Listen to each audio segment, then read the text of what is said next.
ਅਗਲੀ ਗੱਲ ਕਰਦੇ ਜੀ ਯੂਕਰੇਨ ਤੋਂ ਆ ਰਹੀ ਹੈ ਖਬਰ। ਯੂਕਰੇਨ ਦੇ ਜਿਹੜੇ ਜ਼ੇਲੈਂਸਕੀ ਆ ਉੱਥੇ ਦੇ ਰਾਸ਼ਟਰਪਤੀ ਹੈ, ਉਹਨਾਂ ਨੇ ਆਪਣਾ ਜਿਹੜਾ ਡਿਫੈਂਸ ਮਿਨਿਸਟਰ ਆ ਉਸ ਨੂੰ ਫਾਇਰ ਕਰ ਦਿੱਤਾ। 550 ਤੋਂ ਦਿਨ ਤੋਂ ਵੱਧ ਹੋ ਚੁੱਕੇ ਆ ਜਿਹੜੀ ਵਾਰ ਚੱਲ ਰਹੀ ਆ ਯੂਕਰੇਨ ਅਤੇ ਰੂਸ ਦੇ ਦਰਮਿਆਨ।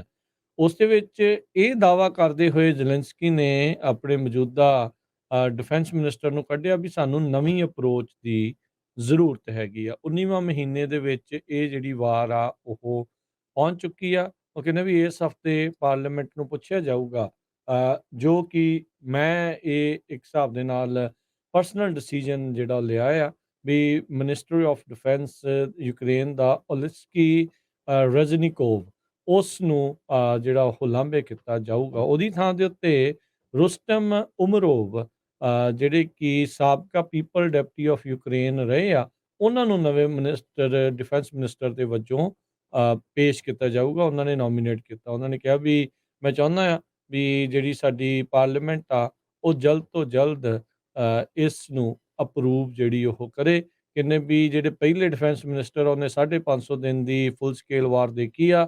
He has gone through allot ਤੇ ਹੁਣ ਇਸ ਲਈ ਆਪਾਂ ਇਸ ਨੂੰ ਨਵੇਂ ਤਰੀਕੇ ਦੇ ਨਾਲ ਬਦਲਾਂਗੇ।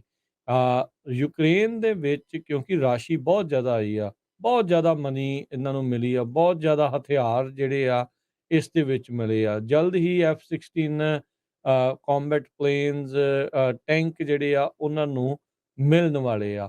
ਸੋ ਇਹ ਹੁਣ ਦੇਖੋ ਕਿ ਇਸ ਪਾਸੇ ਵੱਲ ਨੂੰ ਜਿਹੜਾ ਆ ਉਹ ਗੱਲ ਜਿਹੜੀ ਉਹ ਜਾਊਗੀ। ਬਹੁਤ ਸਾਰੇ ਜਿਹੜੇ ਕਰਪਸ਼ਨ ਦੇ ਸਕੈਂਡਲ ਮਿਨਿਸਟਰੀ ਆਫ ਡਿਫੈਂਸ ਦੇ ਵਿੱਚ ਜਿਹੜੇ ਇਨਵੋਲਵ ਰਹੇ ਆ, ਉਹ ਇੱਕ ਕਹਿੰਦੇ ਵੀ ਇੱਕ ਵੱਡਾ ਕਾਰਨ ਹੋ ਸਕਦਾ ਆ ਵੀ ਮੌਜੂਦਾ ਡਿਫੈਂਸ ਮਿਨਿਸਟਰ ਨੂੰ ਰੈਨਕਿਜ਼ੋਵ ਨੂੰ ਇਸ ਟਾਈਮ ਬਾਹਰ ਦਾ ਰਸਤਾ ਦਿਖਾਇਆ ਜਾ ਰਿਹਾ ਹੈ ਜੀ। ਅਗਲੀ ਗੱਲ ਕਰਦੇ ਜੀ ਯੂਕਰੇਨ ਤੋਂ ਆ ਰਹੀ ਹੈ ਖਬਰ। ਯੂਕਰੇਨ ਦੇ ਜਿਹੜੇ ਜ਼ੇਲੈਂਸਕੀ ਆ ਉੱਥੇ ਦੇ ਰਾਸ਼ਟਰਪਤੀ ਹੈ, ਉਹਨਾਂ ਨੇ ਆਪਣਾ ਜਿਹੜਾ ਡਿਫੈਂਸ ਮਿਨਿਸਟਰ ਆ ਉਸ ਨੂੰ ਫਾਇਰ ਕਰ ਦਿੱਤਾ। 550 ਤੋਂ ਦਿਨ ਤੋਂ ਵੱਧ ਹੋ ਚੁੱਕੇ ਆ ਜਿਹੜੀ ਵਾਰ ਚੱਲ ਰਹੀ ਆ ਯੂਕਰੇਨ ਅਤੇ ਰੂਸ ਦੇ ਦਰਮਿਆਨ।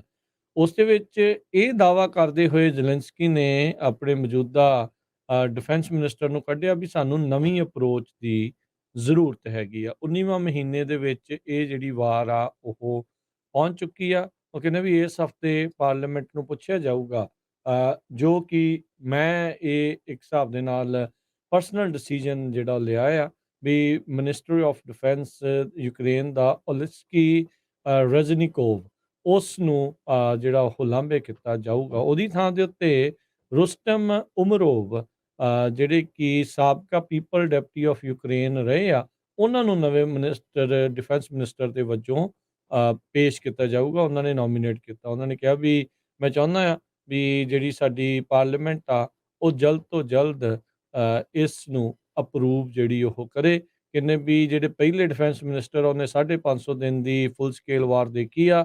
He has gone through allot ਤੇ ਹੁਣ ਇਸ ਲਈ ਆਪਾਂ ਇਸ ਨੂੰ ਨਵੇਂ ਤਰੀਕੇ ਦੇ ਨਾਲ ਬਦਲਾਂਗੇ। ਯੂਕਰੇਨ ਦੇ ਵਿੱਚ ਕਿਉਂਕਿ ਰਾਸ਼ੀ ਬਹੁਤ ਜ਼ਿਆਦਾ ਆਈ ਆ, ਬਹੁਤ ਜ਼ਿਆਦਾ ਮਨੀ ਇਹਨਾਂ ਨੂੰ ਮਿਲੀ ਆ, ਬਹੁਤ ਜ਼ਿਆਦਾ ਹਥਿਆਰ ਜਿਹੜੇ ਆ ਇਸ ਦੇ ਵਿੱਚ ਮਿਲੇ ਆ। ਜਲਦ ਹੀ F-16 ਕੰਬੈਟ ਪਲੇਨਸ ਟੈਂਕ ਜਿਹੜੇ ਆ ਉਹਨਾਂ ਨੂੰ ਮਿਲਣ ਵਾਲੇ ਆ। ਸੋ ਇਹ ਹੁਣ ਦੇਖੋ ਕਿ ਇਸ ਪਾਸੇ ਵੱਲ ਨੂੰ ਜਿਹੜਾ ਆ ਉਹ ਗੱਲ ਜਿਹੜੀ ਉਹ ਜਾਊਗੀ। ਬਹੁਤ ਸਾਰੇ ਜਿਹੜੇ ਕਰਪਸ਼ਨ ਦੇ ਸਕੈਂਡਲ ਮਿਨਿਸਟਰੀ ਆਫ ਡਿਫੈਂਸ ਦੇ ਵਿੱਚ ਜਿਹੜੇ ਇਨਵੋਲਵ ਰਹੇ ਆ, ਉਹ ਇੱਕ ਕਹਿੰਦੇ ਵੀ ਇੱਕ ਵੱਡਾ ਕਾਰਨ ਹੋ ਸਕਦਾ ਆ ਵੀ ਮੌਜੂਦਾ ਡਿਫੈਂਸ ਮਿਨਿਸਟਰ ਨੂੰ ਰੈਨਕਿਜ਼ੋਵ ਨੂੰ ਇਸ ਟਾਈਮ ਬਾਹਰ ਦਾ ਰਸਤਾ ਦਿਖਾਇਆ ਜਾ ਰਿਹਾ।